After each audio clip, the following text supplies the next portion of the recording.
Soy Valentina Rojas de la Torre y participo en Punto de Inflexión, porque estoy convencida de que los grandes desafíos de nuestro tiempo no pueden abordarse desde la superficialidad ni desde el ruido mediático, sino desde el análisis profundo y la reflexión estratégica.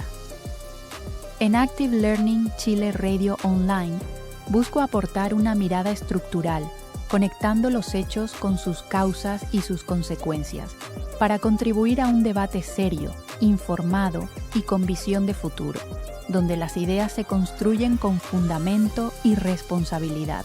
Soy Sebastián Arancibia Montemayor y participo en Punto de Inflexión, porque creo que los momentos decisivos de nuestra época requieren análisis serio, pensamiento crítico y argumentos bien fundamentados. En este espacio de Active Learning Chile, Radio Online, no venimos a repetir titulares, sino a comprender las fuerzas profundas que están redefiniendo el escenario global, contrastar ideas con rigor y aportar una mirada estratégica que invite a reflexionar con altura y responsabilidad. Bienvenidos a The Debate. La aparente moderación de la inflación global podría ser, un espejismo. Lejos de marcar el fin de la crisis, podríamos estar entrando en una nueva fase de profunda inestabilidad económica. Y eso nos plantea la pregunta central que se desprende del material de hoy. Ahora que la inflación parece ceder, ¿cuál es la principal fuente de riesgo para la economía mundial? ¿Son las crecientes tensiones geopolíticas que fracturan el comercio? ¿O son los desequilibrios económicos internos como la deuda acumulada y la rigidez de los precios de servicios? Problemas que en realidad nunca resolvimos. Sostendré que la fragmentación geopolítica y la constante amenaza de shocks de oferta son la nueva fuerza dominante que dicta la volatilidad económica. Y yo argumentaré que si bien la geopolítica genera titulares, los desequilibrios económicos fundamentales y las decisiones de política interna siguen siendo la causa principal y la más peligrosa de esta fragilidad. Mi postura parte de una premisa que creo que es cada vez más innegable. La era de globalización hipereficiente, esa que nos dio 3 décadas de bienes baratos gracias a cadenas de suministro optimizadas al milímetro, ha terminado.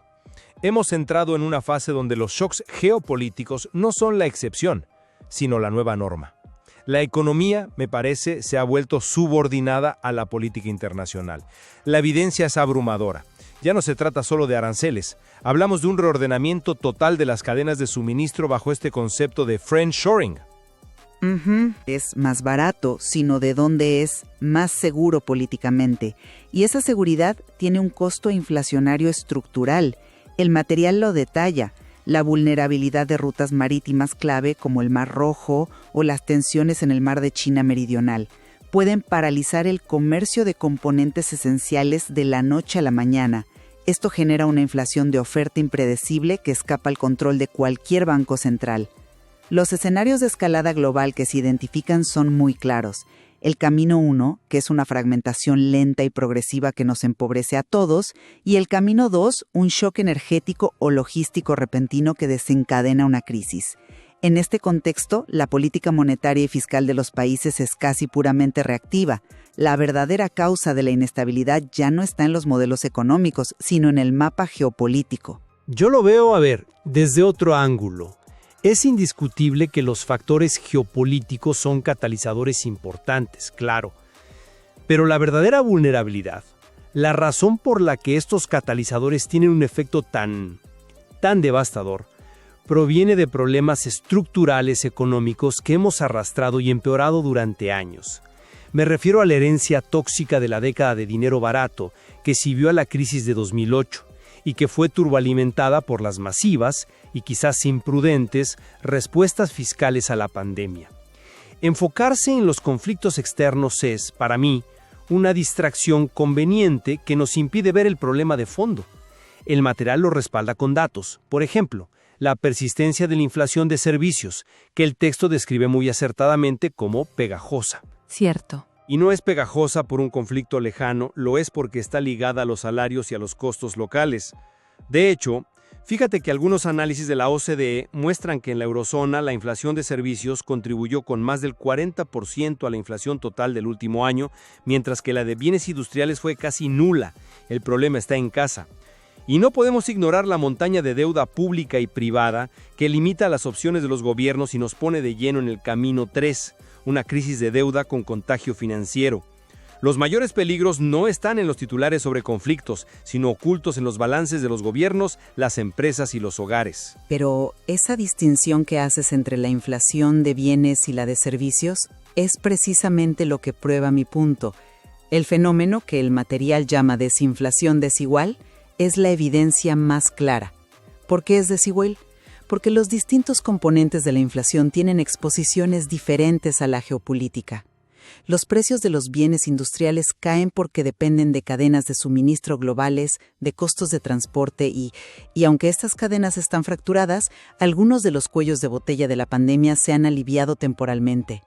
Pero los precios de la energía y los alimentos, los más volátiles y los que más golpean el poder adquisitivo, esos responden directamente a conflictos y bloqueos, no a la demanda interna de un país.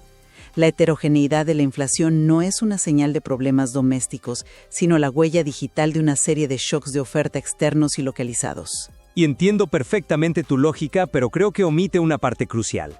Esa desinflación desigual me parece que apunta justo a la conclusión contraria.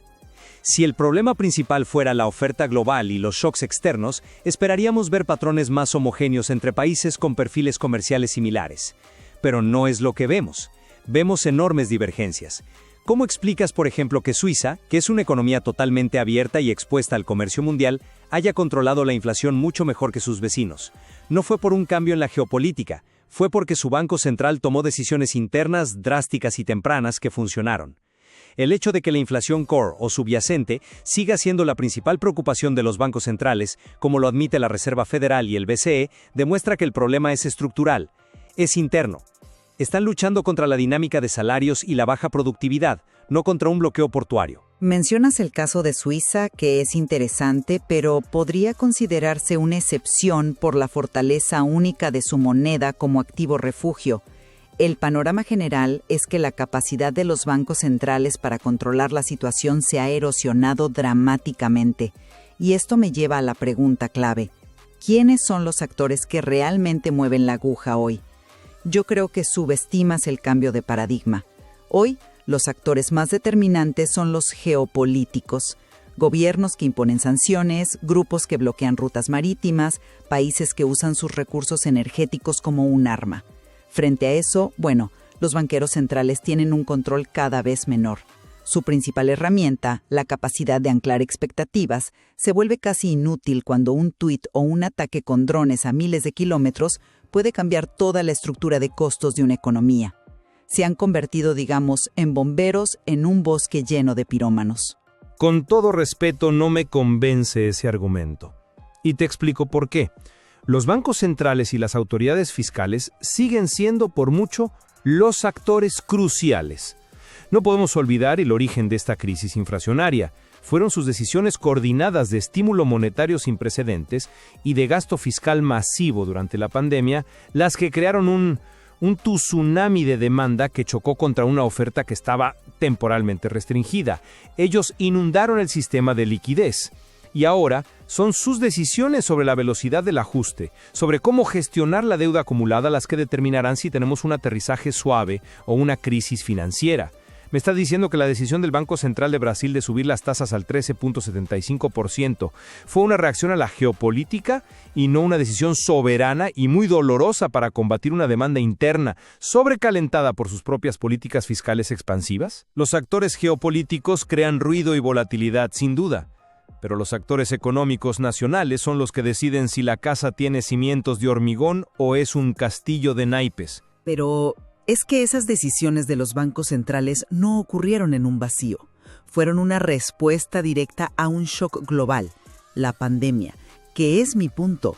Reaccionan a eventos externos, no los dirigen, y ahora están reaccionando a shocks de oferta. Esos cimientos de hormigón que mencionas, incluso si fueran sólidos, ahora están expuestos a un tipo de terremoto para el que no fueron diseñados. Las defensas que teníamos ya no sirven para las amenazas de hoy. Y eso nos lleva a la pregunta final: ¿cuáles son las repercusiones más peligrosas a futuro? Desde mi perspectiva, la consecuencia más grave y duradera es la fragmentación económica global. Es el camino 1 del material. Nos condena a un futuro de menor comercio, lo que significa inevitablemente menor especialización, menor productividad y, por ende, un crecimiento global estructuralmente más bajo, con una inflación estructuralmente más alta y volátil. El impacto diferenciado es la prueba más dolorosa. Los países de bajos ingresos son los más perjudicados por los shocks en precios de alimentos y energía, fenómenos globales y geopolíticos que no pueden controlar.